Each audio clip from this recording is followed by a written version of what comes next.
Hey friends, welcome to Life Made Full. This podcast is centered around business, faith, and family, 3 areas that are dear to our heart. If you are a business owner in ministry, own a family business, or you have a family, join us today around our family table to discuss these topics and more. And we're live. Welcome to Life Made Full. As you can see, we are, things look a little different. This is episode 1. We had such a great response from I guess you would call it a pilot, that we are moving forward. So you're going to be getting downloads of these every 2 weeks, something like that. Anyway, episode 1. We're going to talk about our humble beginnings and what it's like. It's on Apple Podcasts as well. Yep. YouTube. So that's your lane. To them. Well, yeah, but subscribe. Subscribe. Be ready yes. for new episodes. Yes. Subscribe. I don't know all the verbiage for all that stuff. That's where you come into play on all that. I just basically show up. Should be on Spotify as well. Okay, so we're going to talk today about a little bit about the back history of our family business. Many of you might already know a little bit about it, but since we're going to kind of start over, we're going to dive into that. So I have owned my residential cleaning service for 24 years now. I think, yes, 20. Let me just say it like this, 24 long years now, right? And so this is, I'm looking there to the left of me. I actually want to just enter, this is completely off the script of anything that we're talking about, but it doesn't matter because this is real. Don't look at the screen, look at the camera. Oh, well, you should have told me that. I know I didn't tell you before and it just crossed my mind, but it doesn't matter. So, okay. Yeah. So see, that's number one thing that you're going to learn in these episodes is he has told me we are not scrapping anything. This is as real as it's going to get, so we don't do do-overs. Yep. Not with Doug Race. There's no do-overs. It's raw footage. So my son Doug, my daughter Christy, they were both obviously raised in the family business. Doug came to work for the family business 7 years now, somewhere around Roughly, there. 7 years ago. Christy was just, we always say. Into it. No. What do we always say? Like, what do you always say that I've been cleaning since I've been in diapers? Had a duster out of the womb. Yeah, she had been cleaning. Like she's got everybody beat. She was cleaning since she was in diapers. What that is, obviously that is not true. Maybe pull-ups. Yeah. Maybe pull-ups. No. Christy has always worked for the family business. Obviously, once she graduated, she came on full-time. Work program. Yeah. All every high school, summer. Every summer break, spring break, Christmas break. Didn't matter elementary, middle school, or high school. It's not true. Oh, I specifically remember you would have me get your low spots, the baseboards and... Yeah, that is very true. It's very true. Well, I was in the janitorial room during the library days, so. Yeah, that's it. Yeah. It's very true. You just always had a strap to you when you had to go clean. I will say that they do have a very valid point to that. So they've been raised in the family business, and now, all these years later, they both work for the business. I mean, I always say work for the business, but they're basically co-owners of the business. They don't have to report to me or anything like that. So Christy, depends on which mood. or as you say, or as your dad says, what mic are we getting today? Or if she just finds something else that she wants to say something to do about, like with me with the stuff around the house. No. Yep. That's very true. To do with OCS. That's but I'm on OCS time. She reminds me. She's passive aggressive about it. Well, yes, I will. They have very valid points. It's keeping it real. Keeping it real. I don't know what they're going to say. So I get a little like tense because I have no clue what they're gonna spotlight today. So let's talk about the humble beginnings of obviously our business and what that kind of looked like. As someone, I was 24 years old when I started cleaning. I did not know I was starting a business, as most. I'm learning now. A little bit of backstory about me as well, just so you can understand fully where we're at currently, is I travel now and I help other cleaning business owners. I'm actually starting to venture out and not just work with the cleaning industry, but other entrepreneurs as well. Mm-hmm. So I'm actually going to, Douglas and I are going to a business on Friday, and I'm going to dive into their business. Now, they do have a cleaning business, but they also have another business, and they want me to come in and analyze that business and give my expertise on it. So I'm excited about that. And then another entrepreneur has reached out to me as well. So now I'm traveling and helping other entrepreneurs get their business off the ground, just come in with my expertise, 24 years of doing this. I got a lot to say about it. It's not, obviously it's not easy. Running any business is not easy. It's not something for the faint at heart. You got to have a lot of stamina. You got to have a backbone for one. So obviously I was 24 years old when I started cleaning. I was asked the simple question, would you be interested in cleaning on the side? And that's how that's actually how it all started. And without knowing what I was saying, I said yes. And so now let's talk about this a little bit. So this podcast, we open it up, episode 1. So this podcast is, we're going to talk a lot about business, obviously, faith, and family.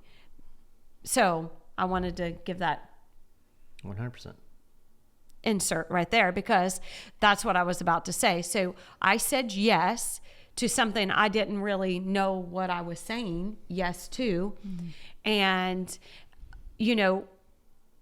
sometimes, well, not sometimes, most of the time, God's just after your yes. When you don't know what it's going to look like. You don't know, it's uncharted territory that your feet have never walked. And especially as a young girl, 24, you can say that's young. That's very young. I said yes. And that night, I promise you right now, that night, I went and turned in my 2 weeks notice where I was working. And I went home and I told my husband, I turned in my 2 weeks notice. And, in his tone, he said, I hope you know what you're doing.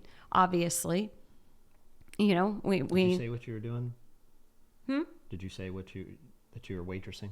Oh, no, I was a waitress. So I'm sorry. Yeah, no, I was a waitress. And I had been there. I'd worked my way up in this restaurant. It wasn't, it's just not like it was a fine dining restaurant. And when waitresses got there, they were That was their career. Yeah. Absolutely. When a waitress got in this particular restaurant, they weren't leaving. And so they were stapled there. So I had worked my way up into one area that I made a lot of money. I'm just going to say that. I did. I made a lot. I was a good waitress. I say this all the time. I could go back to waitressing today. Yeah. Oh, you don't think I could? No. Oh, I was a good waitress. And I made good money. So anyway, I was. Could you imagine you waitressing? Yeah, I could. And somebody being upset that an order was wrong, or I wouldn't mess it up. Oh well, yeah, that the steak was wrong, or in our case when we were in Oklahoma and the steak was spoiled. Yeah, we could talk about that. We really could talk about that. I could 100% be a waitress again. 100%. Mm-hmm. I could, Douglas.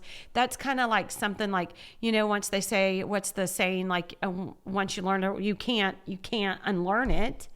I could kill it being a waitress today. I could kill it. Matter of fact, you didn't even know this. I think I told you this. Maybe I didn't. Maybe I told your dad. Because, you know, as you always say, I would not want to be in your brain for one day. Because it's like this all day long. But maybe, I think I did tell you. Anyway, a couple months ago, Doug and I were traveling. And we were parked somewhere. I can't remember what state we were in. Amarillo. I think we was in, or no, I don't know. Anyway, I had this like, it was like, I told your dad, I was like, oh my God, I would love, you guys, I told you, I would love to like challenge. See, I'm an Enneagram 8, so I live up to it. I'm a challenger. And so I live up to it. I said, I would love to be dropped off somewhere and maybe, you know, have, I don't know, you know, maybe $100, something like that in my pocket, right? Of course, your dad would always be there, and like just start somewhere. You know what I'm saying? Because I know I could do it. Oh, I've talked about that too. I want to do something like that. Oh, I legit, like, that's something I plan on doing. I'm going to start like an Instagram account. And I want to start with like $1,000 and then turn it into 100,000. $1,000. That's a lot of money. Well, I know, but go down to like $100. Well, I'm saying start with 1,000 and then turn it to 100,000 within, say, 6 months. Yeah. By, you know, flipping stuff. You better be hustling. Buying and selling. Yeah. You better be hustling. Oh. 1,000 for 100,000. Within 6 months, just buying and flipping. Well, that's not what I'm not even going there. I'm saying be dropped off somewhere and have to completely start over. You get what I'm saying? Yeah. I would do that. And so you're saying start a whole new life. Well, not yes. I know, like, not literally, but that's what that I saying. could do it. Yeah, I could be dropped off somewhere, maybe $100, obviously. My mind was with investing. Oh, so. No, my mind is like, I know I could do this all over again. Mm-hmm. But would you really with just $100? Like, no shopping money, no. Oh yeah, that would be the whole thing of it. Back then, I didn't have any money. I know. So I could do this all again. Oh, of course. I know. I don't think anybody at this table couldn't. I know where I would start. Because we know, I mean, we're deep You know down. who you take after? Well, yeah. I'm just kidding. But no. So anyway, we kind of got derailed. We're never going to, you know, be at rock bottom. No, but think about We're that. always going to find our way, fight our way to where we are comfortable. Well, I'm just telling you, I'd love to do that, and you could film it. You could film it. I've got it mapped out, like what I would do, like what exactly. I would just do this all over again. Go back to what you know. I would do it all over again. So anyway, all right. So I got derailed there just for a second. And you're going to tell, a lot of times I do get derailed. So they have to bring me back. I need you to, Douglas says, you'll say it too. I need you to bring it back. Did it. Just do it. Come on. Wrap it up. Get back. Get back on track. Get back on track. All right. So I was a waitress. Yep. So that's how it all started.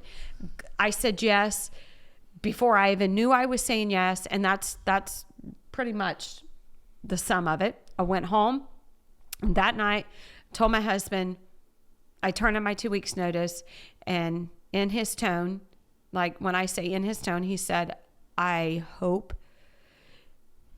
to goodness you know what you're doing. And I was crying in a 24-year-old self. I was kind of saying, no, I don't know what I'm doing, but I know this is the direction that God's taking me. I was a new Christian. I was a new Christian at the time. I'd only been a Christian about 11 months, so almost a year. But I knew enough, even though I didn't know.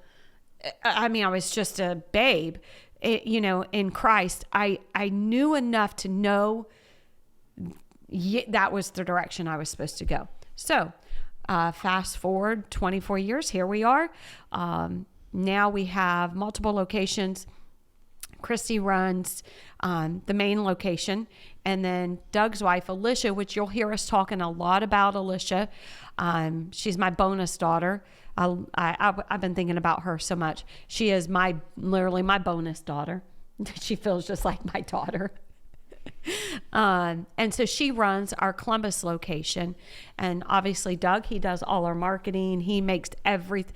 He's the behind the scene guy that makes everything happen pretty much for our cleaning company, for my consulting business, any videos, any marketing thing out there that has our cleaning or me, that's him.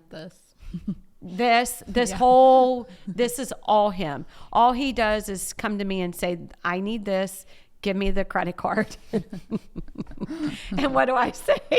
Well, how much is it? Oh yeah, we don't need that right now. Then I have to plead my case. He does. And most of the time you win. So any behind the scenes, it's all him. He, put us on the map, obviously, with our business.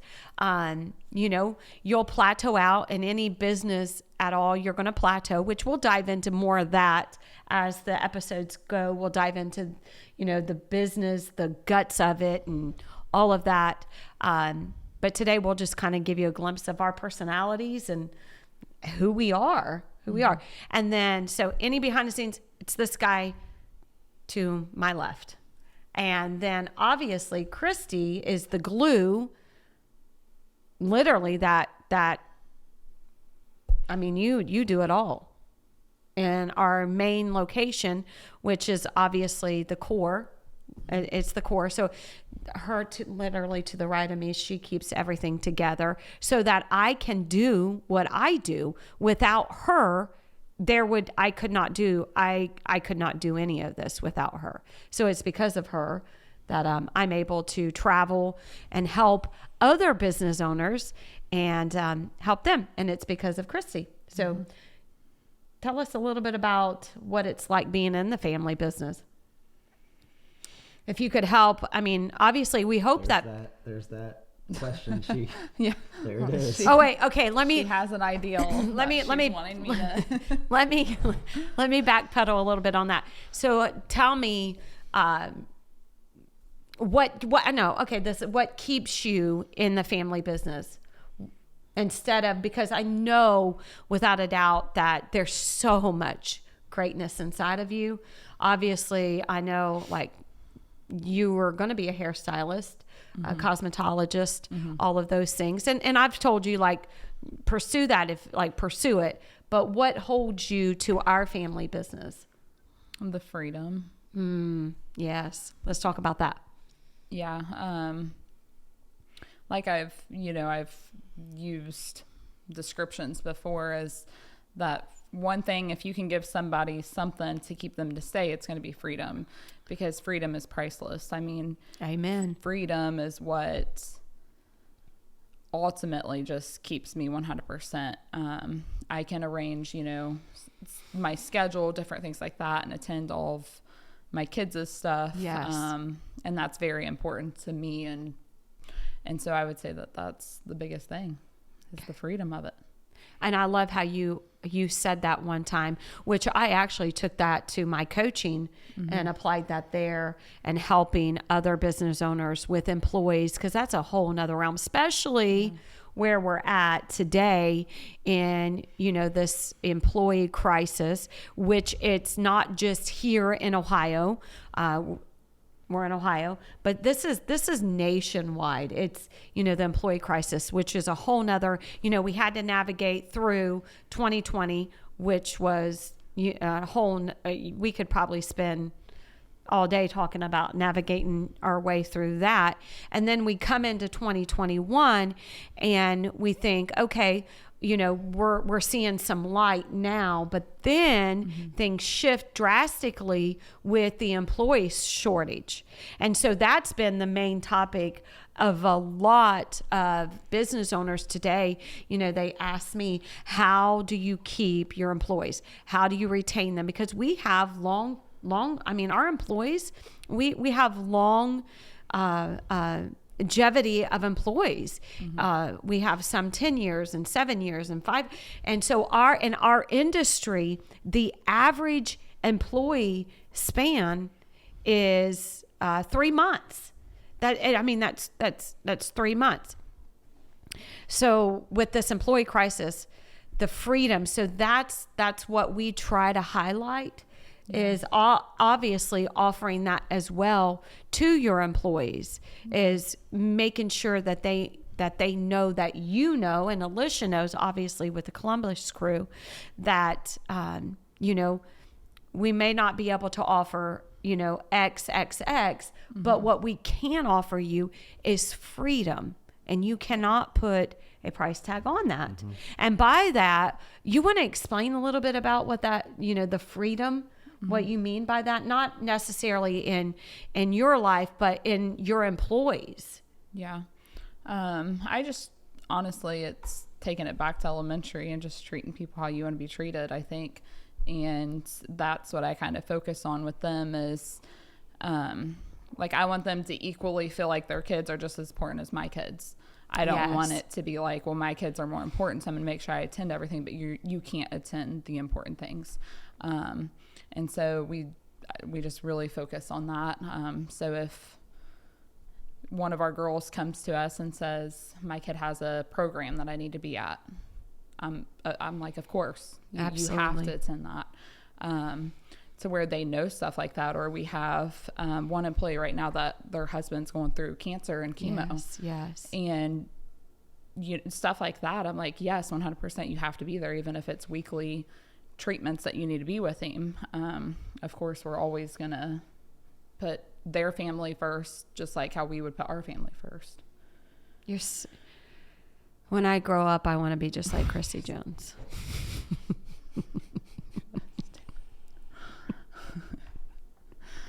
But, and I'm sure that that's the same. Because she truly means that. She's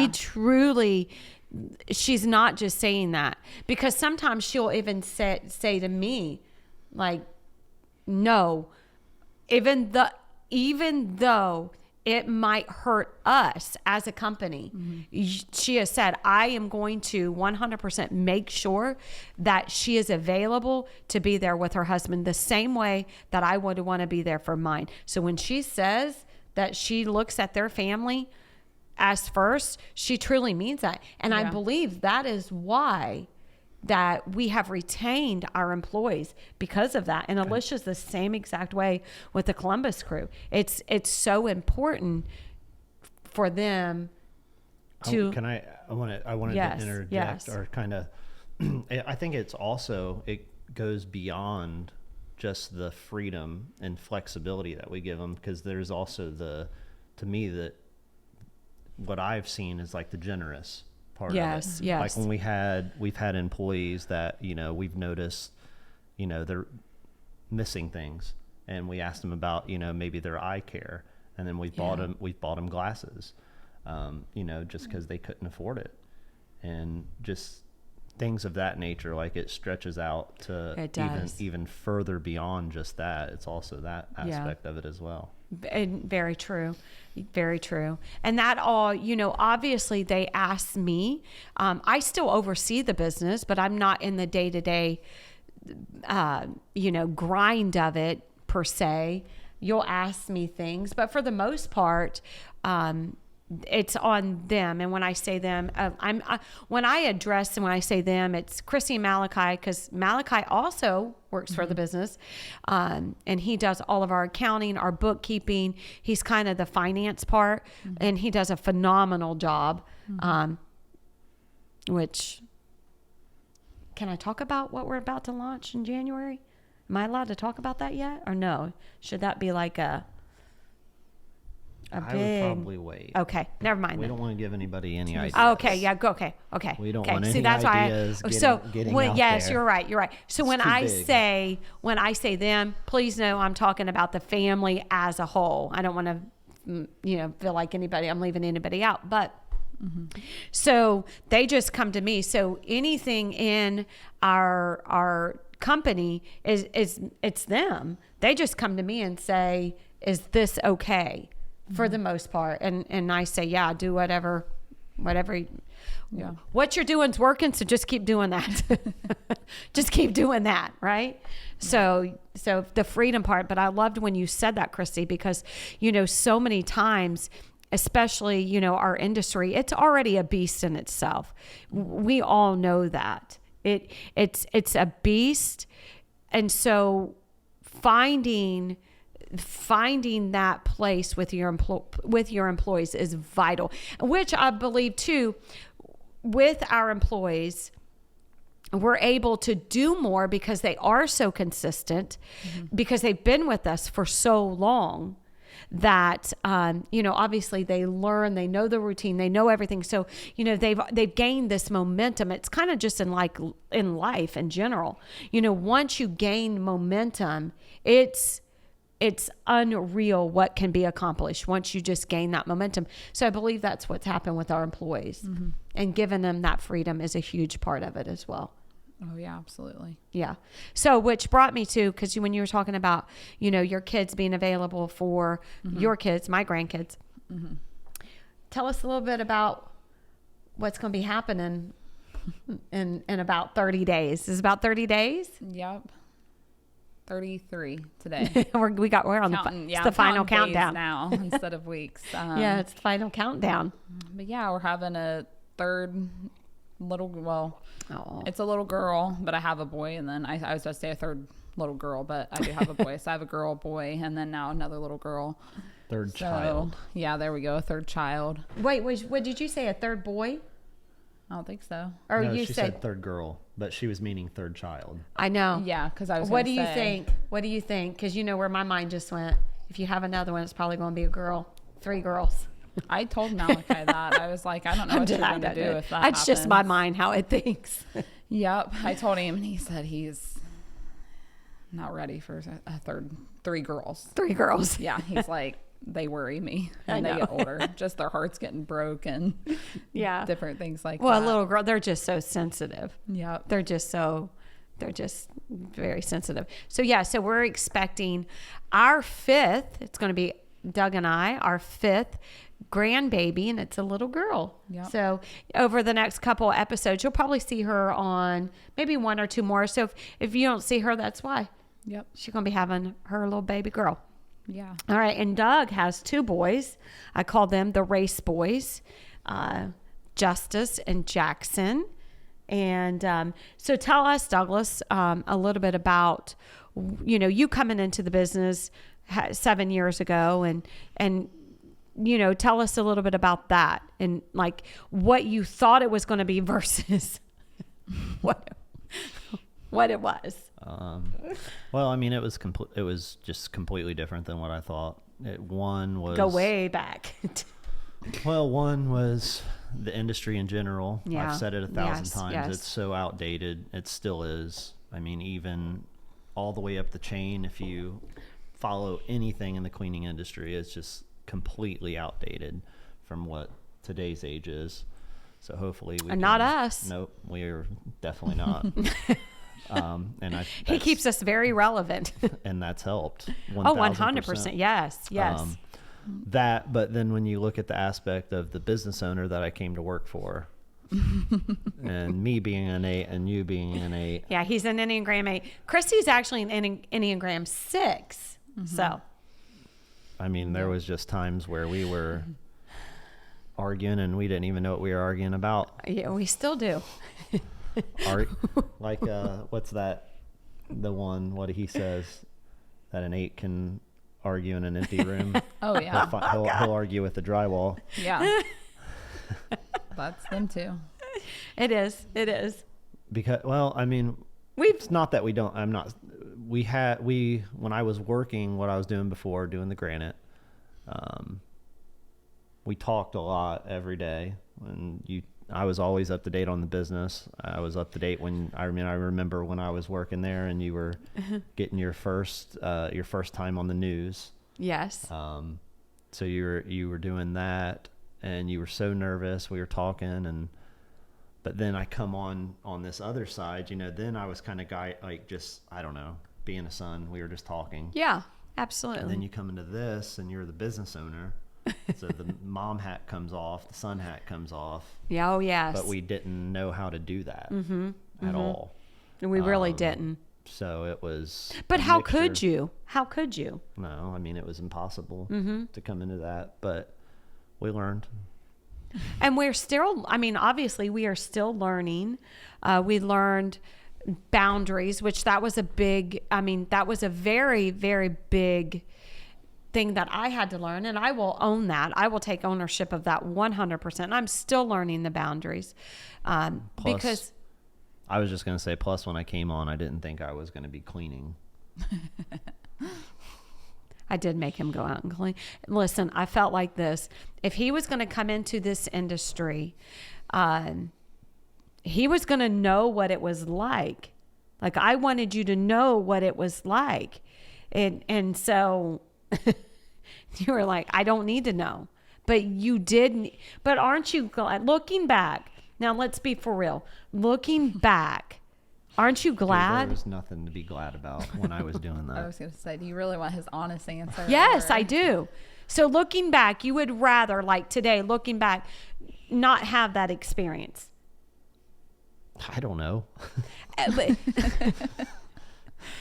I'm dead serious when I say that. I was working, not that what I was doing was not hard. I understand that. No, but what I was doing, I think, was a little, because there are two different categories. It's not necessarily harder. One's not harder than the other. But what I was doing before was more strenuous, I guess. Yes. Fatigue. So I knew how to work. I know that we're not even talking about that. Work. You are you're Doug Race's son. Yeah. I know you know how to work. So what I was talking about learning is the industry. Yes. I know. The industry part of it, how, being in people's homes and that part of it. And obviously Malachi too, because Malachi and Doug came on about the same time. He felt the pressure. It was the same time. He did feel. He felt the pressure when I put my 2 weeks in.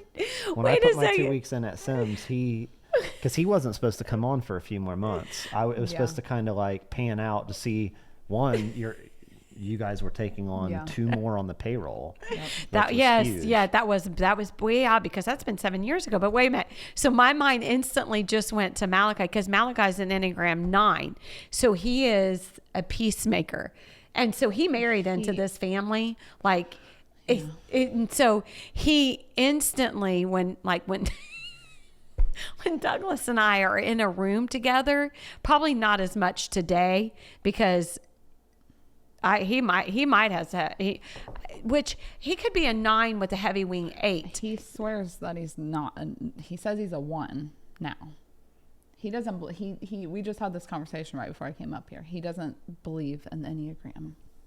Well, listen. So for our very spiritual people out there that's listening to this, I understand that the Enneagram is a tool. It's not our identity. Our identity is hidden in Christ. The Enneagram's not boxing him in. Yeah. No. He's not going to be And he's taken it a couple times. So one time he'll get a 1 and one time he gets a 9. So, but he's like, I'm more of a 1. He's not being categorized with a heavy wing. Well, he could be a 9 with a heavy wing. He is 1, right? Yeah, a 9 with a heavy wing 1 or a 9 with a heavy wing 8. And that's why he thinks he's not, because he said he's not an 8 at all. Okay, well, it doesn't matter. Back then, just roll with me for what I was about to say. Way, he's a very calm. He is. Malachi will calm the whole situation. Yes. No, he tries to calm us. That's where I was going. So when he came in, obviously he married into our family. He had no clue. He married into the Race family. He married into a family business. And so when Doug and him came on board, and the way that you and I would man, we would butt heads back, because going back it was a dog fight.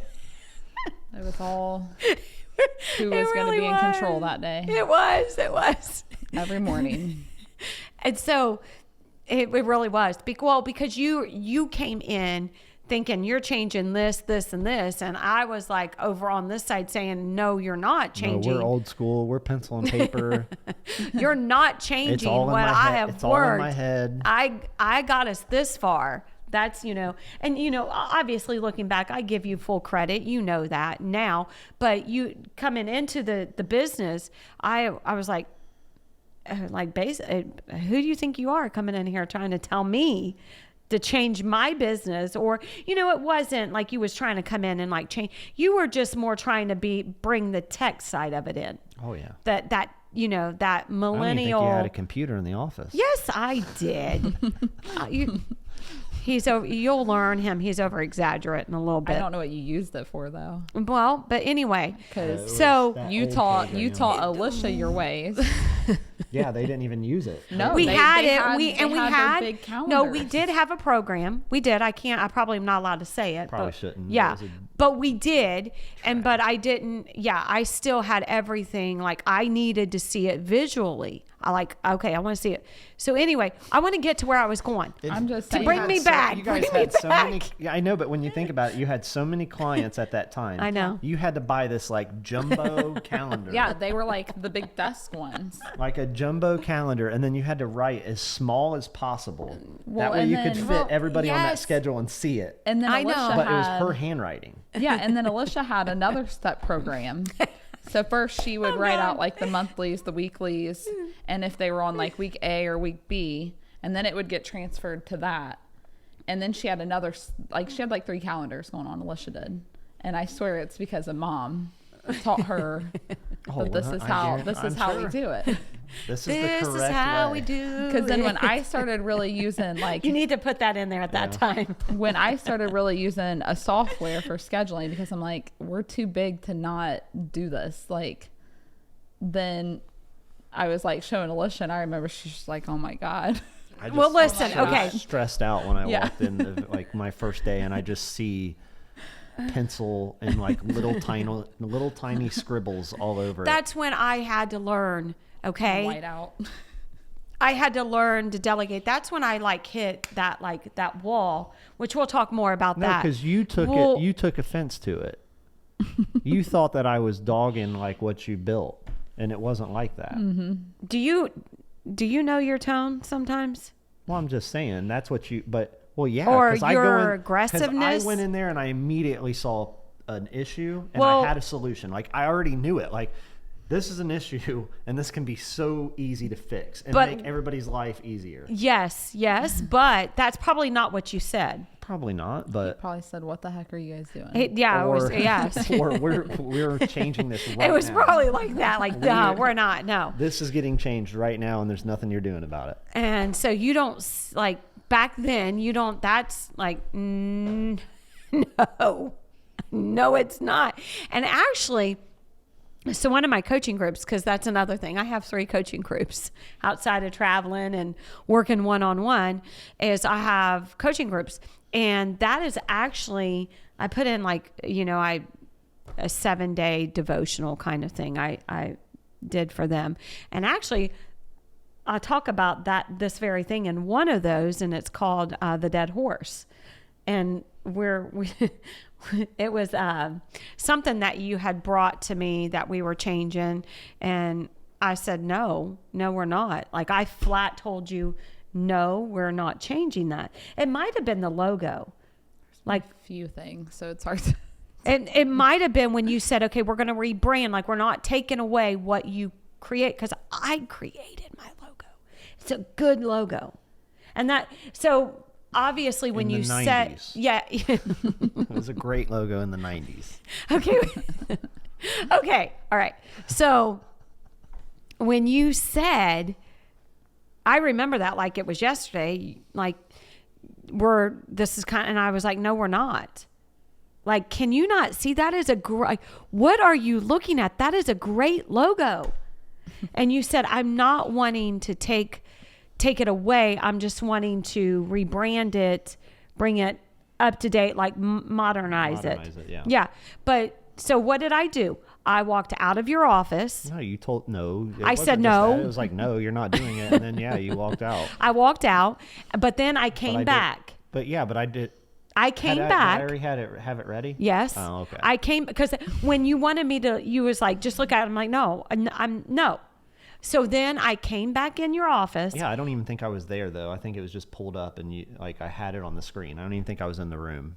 And I looked at it and I was like, look at me. And then I came back, I don't know, maybe a couple hours later, the next day, I don't remember that part of it. And I said, okay, actually that actually looks pretty good. I'm not going to lie. It's pretty good. And I gave my approval on it. And ever since then, I trust, and it wasn't that I didn't trust you, it has nothing to do with that. So ever since then, anything that you pretty much do, like even for Life Made Full, anything that you do, I pretty much, you just do it. Besides my colors. Well, no. Yeah, I did your colors though. You gave me the hints of what you wanted and stuff like that, but I did the colors. Yeah. So I love. Tell me what you want. Navy blue is my favorite color. So everything's got it. And he told me this morning, everything does not have to have navy blue in it. No. It does. It's my favorite color. So, all right. So going back to that. So when you came in, so you versus what it was or what you thought it was going to be versus what it was. What are some of the positive? What is some of the positive? What keeps you here? Obviously, because you're brilliant. I mean, the creativity you could literally be like huge in your videographer because he's also a videographer. And so he travels as well. He does videos, he does weddings. You do things for people that nobody even knows about that you do. So, you could literally do so much. So what keeps you here in the family business as well? Well, it's like the main thing is what Chrissy said, the freedom. I guess you could say like, well, why wouldn't you do it on your own, the stuff you do? But I like to be embedded in our family business. Like he does love that. Yes. I love that. There's nothing else I'd rather do. Like, I don't want to be, as much as I would have aspirations of, doing something on my own, I want to be tied to the family business. Like I love that part about it. I think that's one of the things I'm most grateful for is being a part of it. Like even my friends, I was just having a conversation with one of my friends last week, and that was the exact same thing that he said. Like he just hopes that he can have something like that for his family, like what you've created for ours. Like he was just going on and ranting about it. Oh. So yeah, that's definitely my thing with it. That's awesome. Is it the one that was just here this past weekend? No, but he sees it too. No, he said it. No, this is an outsider. He's actually never even been here. Wow. He just sees, he talks to me a lot on the phone and sees our stuff on Instagram and, which that is like a highlight reel. Don't get me wrong. Instagram is a highlight reel, but true. I think in our little perspective of it, it's really not. I mean, it is the way we live our lives. So it's not just a highlight reel for us. So very true. This is how we are right here. This is how we are. We're not, one of those families that, when everything's on, that we turn on the smiles and, all these things. We truly do enjoy being around each other. We truly do enjoy that each other's company and which too, by the way, too. So, we all live. Doug and I, my husband and I, bought this piece of property 4.5 years ago, somewhere around 5 years ago. It was 5 years ago. We didn't move out till 4 years ago. You guys have lived here. But anyway, so we bought this piece of property. And so we all live Christy and Malachi has 15 acres. Doug and Lisha has 15 acres. And then Doug and I have however many, I don't even know. Almost 70, something like that. Yeah. It's the total of everything, yeah. And so we all live on this property. So when we say that, we truly we love it. We love each other. So we have the family business. We all live on this property. Of course, we're spaced out because we have so many acres. So we are spaced out. It's not like we're like, Yeah. Definitely not. No, I actually walked. I actually walked, to his house. I walk, here in the mornings, and I can walk up to Christie's, and grandkids come down and visit. Like, I see my grandkids. You think about that all those years back and let me just speak to an entrepreneur just for a second. If you're starting something today, you're not going to see the fruits of it today. You're not going to. But if you stay the course, you will see the fruit of your labor. You will see it in years to come. It's not going to happen overnight. That 24-year-old girl that started a cleaning business, which is a whole nother label, which we do need to do a topic on that. Remind me, you need to take notes on that because of the label that's been slapped on this industry. It's a horrible label. Oh, you just clean. Or, oh yeah, I was raised with, a maid, or I was raised with a cleaner, whatever terminology you want to say with that. I was raised with that. And so it's almost looked down upon. Oh, you're just the cleaner. And that's true. That is the truth. Mm-hmm. So there's this label that's been slapped on this industry, which I want to bust that label. What is it? Where am I wanting that show that used to be out? It might still be out, where they would go in and prove things wrong that people were saying. Mythbusters. Oh, there you go. That's it. You told me I have to talk in this thing. Am I getting up too loud on it? Okay. And Mythbusters. Yeah. So I want to bust that label that's been slapped on this industry, that it's looked down like, you can't obviously it's not just somebody that couldn't make something out of their life, so they go to clean. And I think that's what people think. Mm-hmm. Would you agree with that? It is. It's definitely what people yes. think. But, obviously now that I'm in it, I definitely don't think that. Especially when I see even somebody that's a solo cleaner that doesn't have, they're just...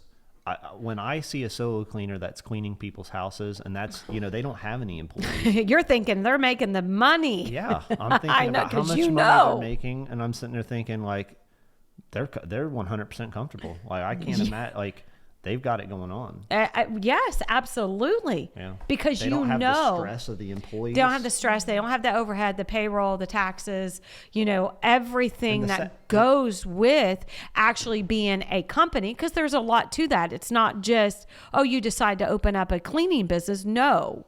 There's a lot to be legal that you have to do, the liabilities of it. And the sad thing is some of their clients probably think, show pity on them. Oh, absolutely. And that's the stuff that I think about. If they had any idea. I know they don't. And so that's what I would love to do. And that's what I try to do, is just more show that is a myth. It is a myth. Literally right now in one of my coaching groups, I have a nurse. She actually she's a nurse that went into this field. She got out of nursing. She was a nurse, I believe, for 12 years. I have a teacher that, who I'm talking about. You were at her business not that long ago, did a brand story for her. I have a teacher that taught for many years and got out of it, opened a residential cleaning business, and she's killing it, killing it. So, it's just this label that's been slapped over it, and I hate it. I hate it. So that's why I say a lot of what you can accomplish, because you can. You can. With nothing. With nothing. No degree. I mean, you can do. You just think about all the people that, have a degree and are making less, and they have all of that. Yes. All their student loans and things like that. And absolutely. Then you got this solo cleaner that's in a house that graduated. Oh, absolutely. Or maybe didn't even graduate high school, and here they are.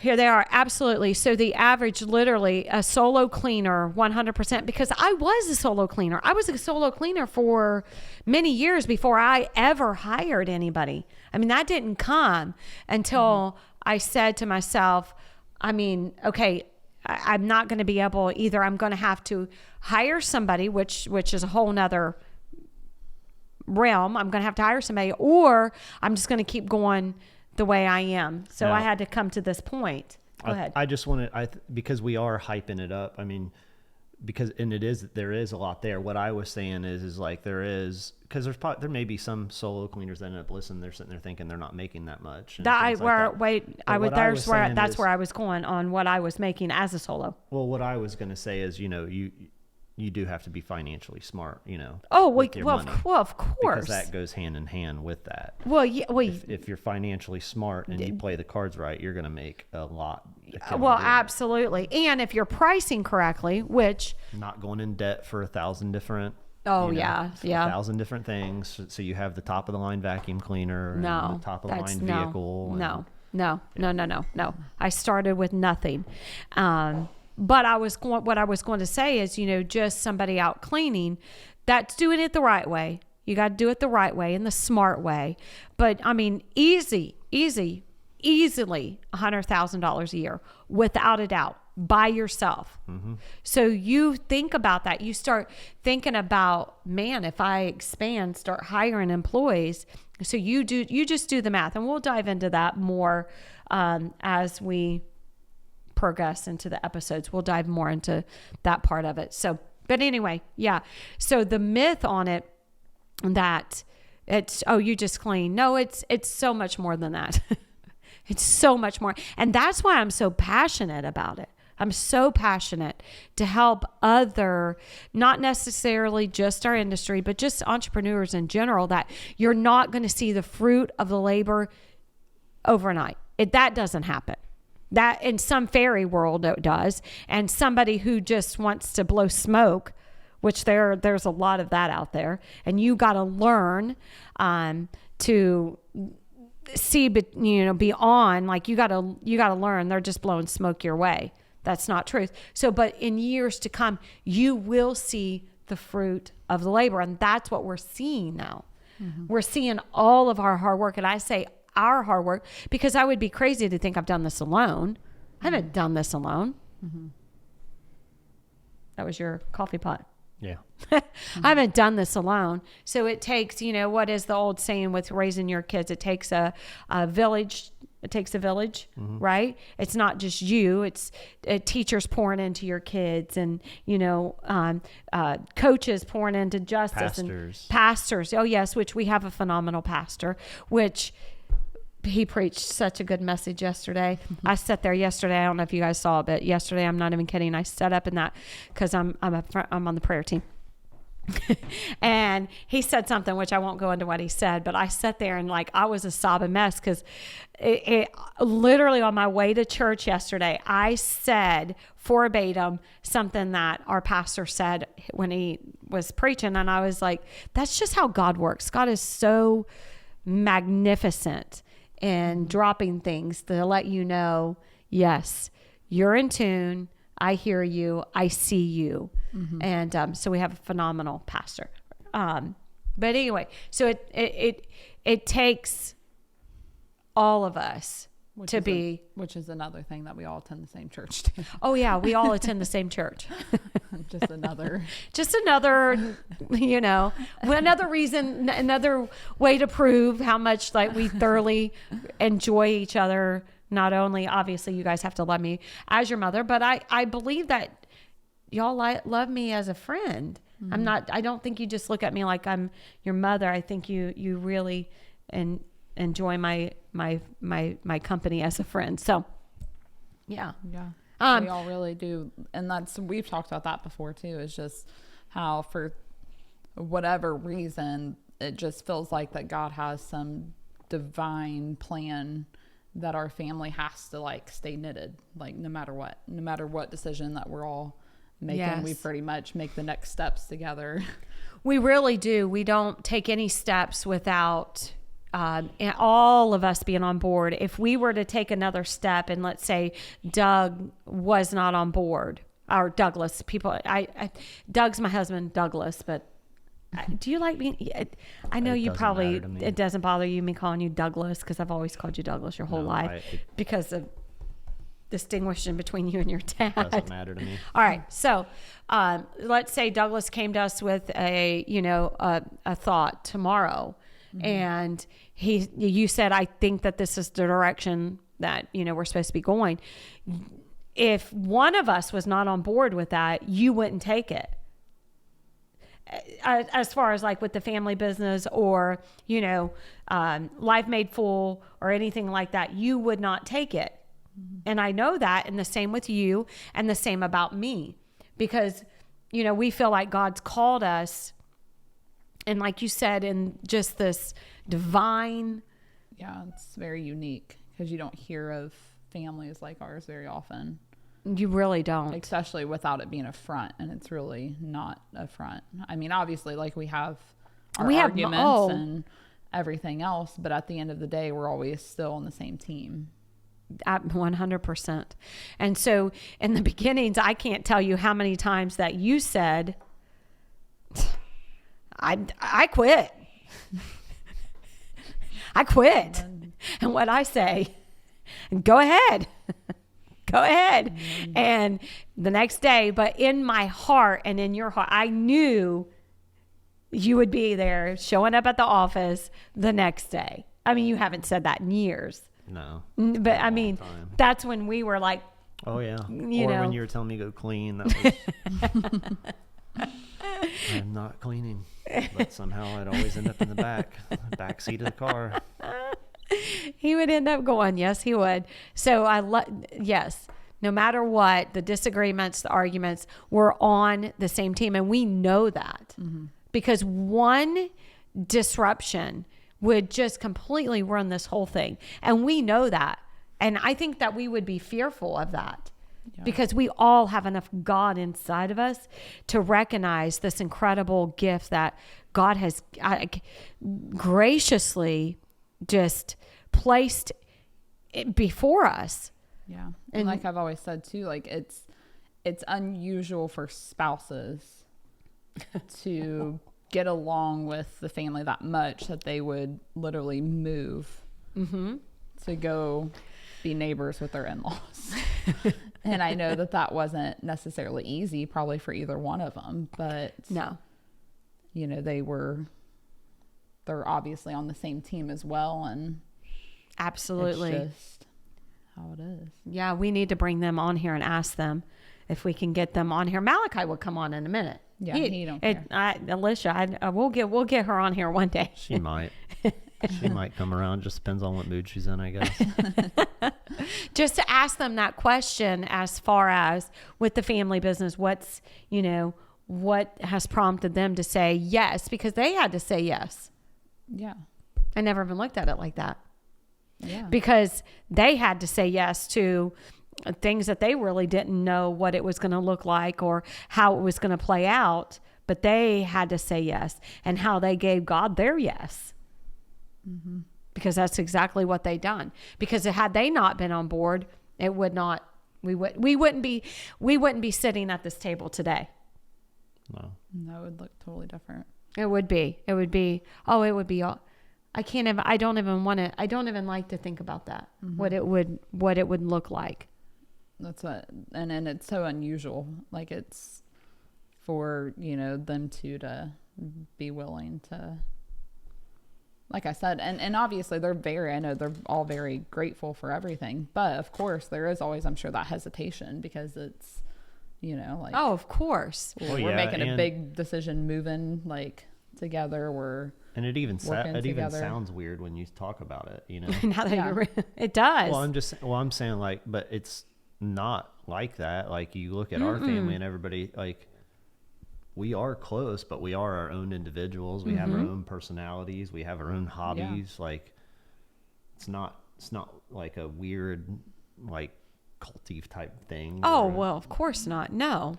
We all have our own space. We all have our boundaries. We all have, and there's plenty of room in between. So. Yeah. But wait a second. I just, yesterday, did Alicia tell you, you guys got a delivery at our house? Mm-mm. It came to our house? Yeah.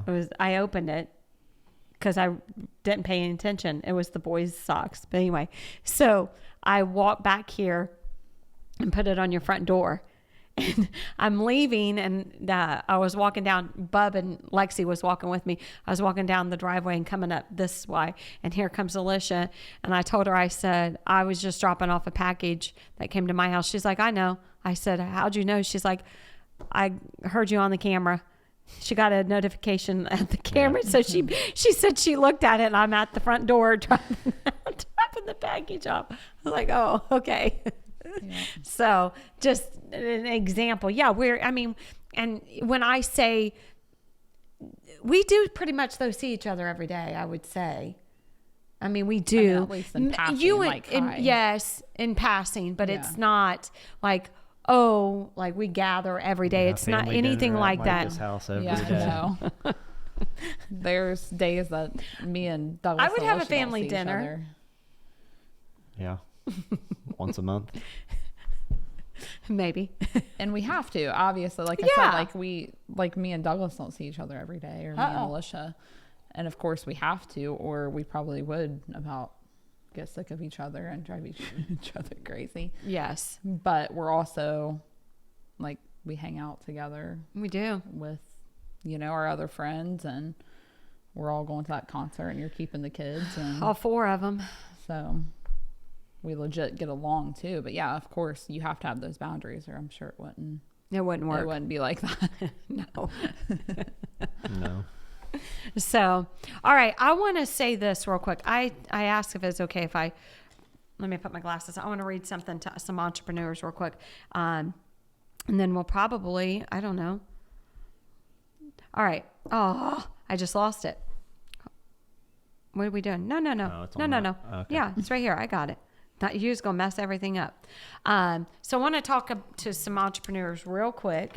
And I want to say this. A lot of things I jot down, a lot of things I think about, which brings me to, I'm in the beginning, I say the very, very, very beginning, because it is literally the beginning of writing my memoir, my book. Don't know when that's going to be completed, but I can say I'm starting the process. So anyway, I'm always, looking at things that inspire me or things that speak to me. So I want to share this with y'all real quick. And it's okay if I put this here? Oh, yeah. Okay, well, I just gotta get your permission. All right. 4 phrases. I want to speak to the entrepreneurs real quick. 4 phrases. If you are a startup, whatever business, whatever it is, that you feel like maybe God's birthed something inside of you, because it literally all starts with a thought. My coaching, which that was a thought. But God actually dropped that directly and spoke directly to me about my coaching. Well, that, and you've been having subtle hints between all of your family. Well, yes. Telling you that it's something you True. have a calling to do, and it was obvious. Oh, thank you. So anyway, 4 phrases. I want to speak to some entrepreneurs, or, this really could just speak to any individual in life, no matter where you're at, no matter what your next is. And this is where I want to say this. A couple weeks ago, I was thinking about something, and I said something. I was on a Zoom call in a coaching session with an individual, and I said this. I said, the enemy's always after your next.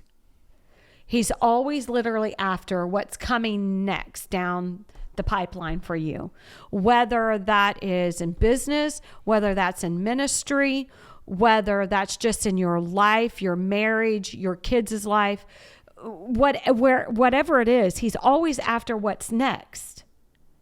And if we could see that, what's next in your life, what's coming, that's going to change literally, the trajectory of your future. What is next? Or your kids' life or your grandkids' life. But here's 4, let me get that back up. What are you laughing about? Because you've had to get it back up 4 times now. Okay, I know. Here's 4 phrases that you need to stop saying. Because I am a word person. You know that. Like I'm always, you get a crack up at some of the things I come up with. It's crazy. I know you do. So I believe in the power of words, because I want to go back to this real quick, and you'll probably have to get that back up for me. But let me say this, because I'm going to roll with this, because I feel like God just dropped this in my spirit. When I started my business, obviously as the young girl that I was, it took many years. So we moved to New Paris. What year was that? 2001. That's not on my notes. I'm not putting it on my notes. 2001, right? That was 2001. So 2001, we moved to New Paris. So it was probably, I'm going to date this, probably around 2002, maybe 2003, somewhere around there. Still didn't know what I was doing, still trying to figure it out, still questioning all the things. God had my yes, but I didn't know what I was doing, right? Didn't know what I was doing. And I was going down the road, 70. I can tell you exactly where I was at. And I turned on, I was crying because I'll just be completely transparent right now. One of my clients had just canceled on me. And literally I was counting on that money. I needed that money. I was counting on it. And she had canceled. And I was just, obviously I was concerned. I was worried. And I turned the radio on, and T.D. Jakes was preaching. And y'all have heard this many times, and those of you who have listened to me many times. But for those of you who have not, this is why I understand the power of what we say. Because T.D. Jakes was preaching a message. Don't remember all of it, obviously, but I remember enough that it changed literally my life. If I could ever meet him one day, that is literally on my bucket list to tell him that he literally changed he changed everything for me. And this is what he said. It was in the message. When broke people get tired of being broke, they do something about it. And it sparked something. It was enough to spark something inside of me. And I partnered with God that day. I say I partner with him because I truly did. I really did. I said, God, just show me what I'm doing wrong. Teach me what I'm doing wrong. And I promise you all the days of my life, I said this verbatim, I promise you all the days of my life, I will take no credit. I will give it back to you. Back then, I didn't know where he was going to lead me. I had no clue. But anyway, I said, I will shine the spotlight back on you. I don't want any. I don't want any glory. So I understand the power of words. The power of words can change your life. One thing that somebody says to you literally can spark a fire down inside of you. And that's all you needed. It's literally, you just needed that one word to grab a hold of and run like you've never ran before. So 4 phrases that you should never say. Never say. As an entrepreneur, life, whatever it is. Let me get it up for how many times now? All right. Number 1, I'm scared I'll fail. Yeah, you will fail. Do you know how many times? Do you literally know how many times that I failed? You know more than anybody because you've been here all the way. You came in 7 years. You know how many times that I have failed? Even that day when I partnered with God, when T.J. Jakes preached that, it wasn't a bed of roses from that day on. Lord, I would say it was thorns. It was literally thorns of climbing my way out of this place. So you will fail. But in your failures, you're going to learn so much. And without those failures, you're not going to be who you're going to be 10 years from now or 20 years from now. It's those failures that teach you. And through them, you can't be who you are. Your future self. Without those, my 40, almost 49-year-old self would not be sitting here being able to tell you this. So I'm scared I'll fail. You're going to fail. So go ahead and just prepare for it. But it's going to better you. Number 2, I don't have time. Don't have time. Well, guess what? If you do not make time, if you don't make time, let me tell you this, that life is made up of time, but time is limited. And one day our time will run out. So what you do with the times that you have here on this earth is what matters. So you got to make time. We don't have a time management problem. We have a priority problem. That's what we have. We've lost how to prioritize things. What is priority? Is your future your priority? Well, if it is, then you need to make time. You need to make time for it. And you need to invest in your future self. That's the one that resonates with me with that. It was Mr. Steve Harvey on his thing with time. Oh yeah, I remember you talking to me about that. Yes. Yeah, you got to make time. Like we get so wrapped up. What was the one that he said, Christy? It was a good one. It was good. You texted it to me because you were laughing about it when he said, don't you have a friend that sleeps a lot? He said, I guarantee you that friend's broke, isn't he? Yeah. Yeah, it was something along those lines.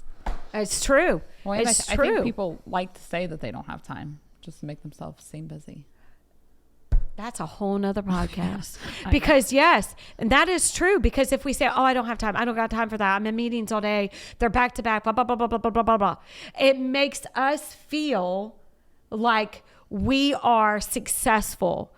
And really, in all reality, it really doesn't, because you make time for what you love. You make time for what you care about. You make time. And if you're passionate and you feel like God's calling me to ministry. God's calling me to open this business.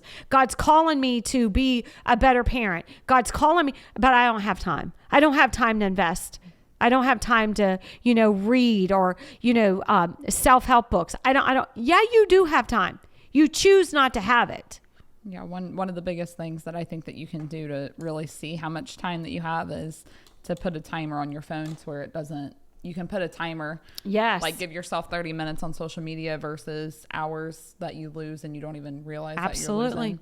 Absolutely. And then I feel like just that alone will show people how much time they really have to prioritize things. Absolutely.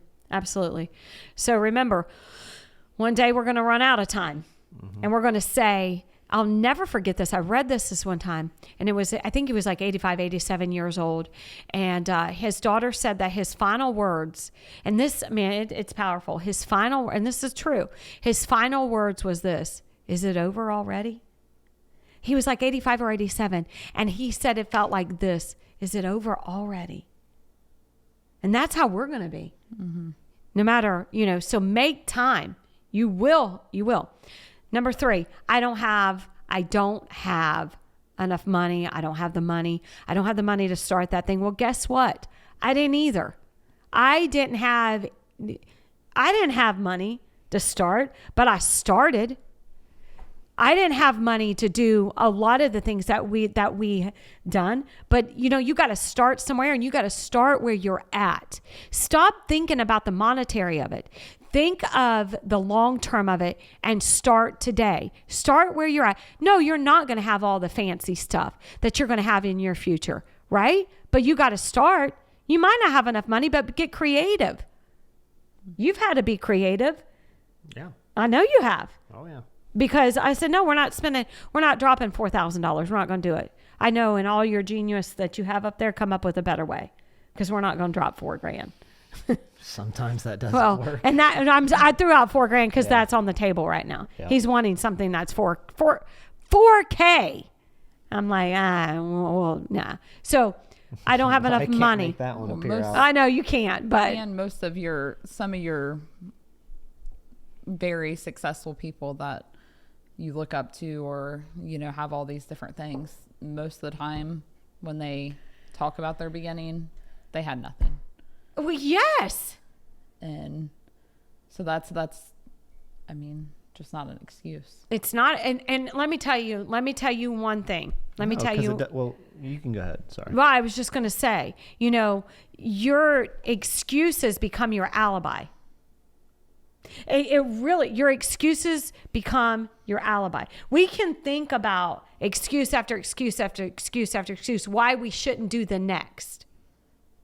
And when we think about all these excuses why we shouldn't do our next, we'll talk ourselves completely out of it, and then we just set it aside, and it's over here getting cobwebs and dust, and before you know it, it's just it's just buried. It's buried, which is a whole nother. When my pastor preached, this has been 4 years ago. I don't remember. But anyway, it's a whole nother about being buried. And one word spoken in season over somebody's life will change everything. He spoke something 3-4 years ago, which literally caused me to go unbury something that I had buried. But anyway, and number four thing, four phrases you should not use. Number 4, I don't have enough experience. I don't have enough experience. Well, guess what? I didn't either. And you say, oh, well, you was a cleaner. No, let me tell you something. There is a cleaner and there is somebody who knows actually how to clean, right? Knows how to clean. A coach. There's coaches and then there's those that know how to coach. I didn't have experience, but let me tell you what I did have is I had life. And your excuses become your own alibi. I don't have enough experience. Well, guess what? Everybody has a start. Everybody has a beginning.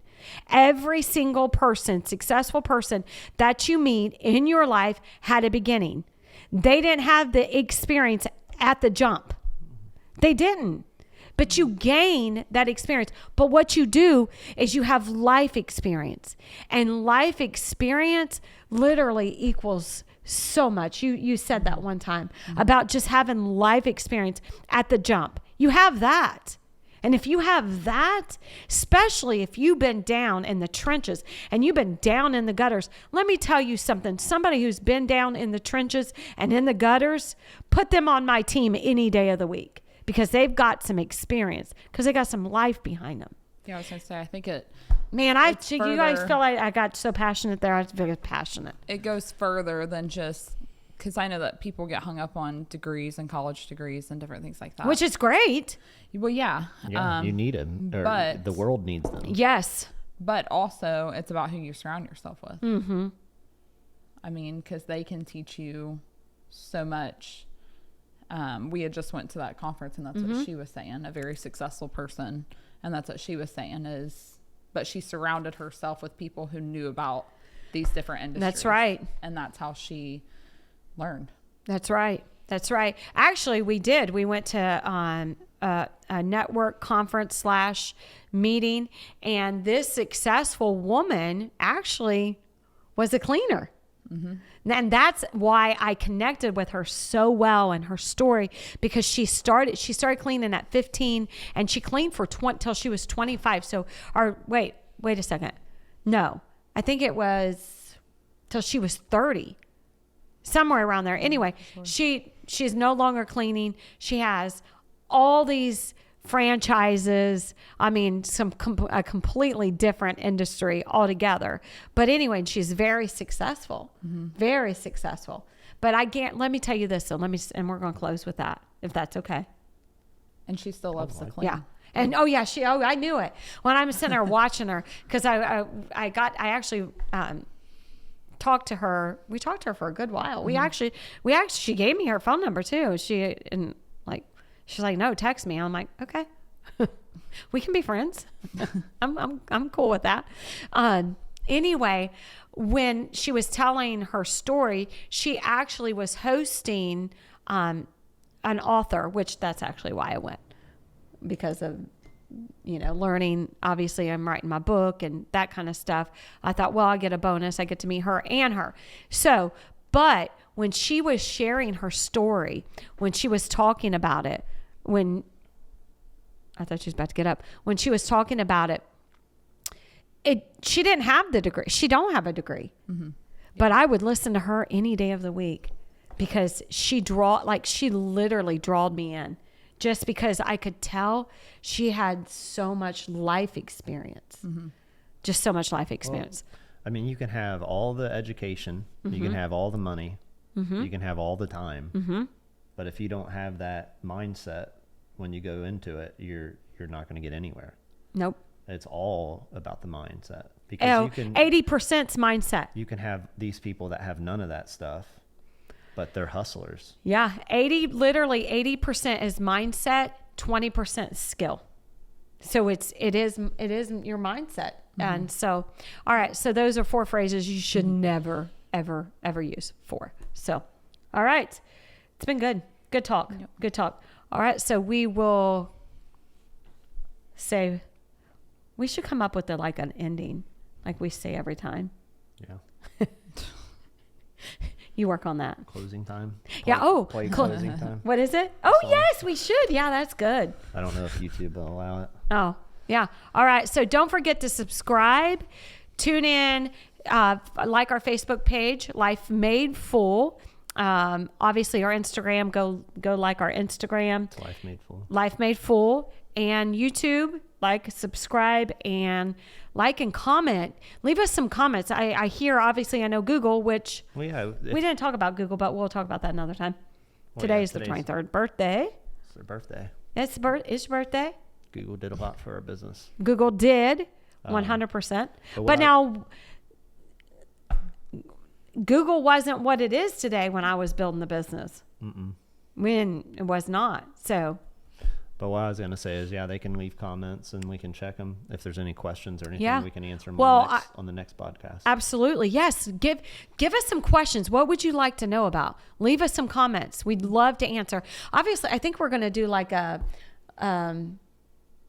you said something about a pull and draw. I don't remember what it mm-hmm. was. But anyway, also on Apple, leave us a review. That's a big. I do know that. Leave us a review. So until next time. Apple Podcast. Yep. Apple Podcast, Life Maid Full. Until next time. Bye.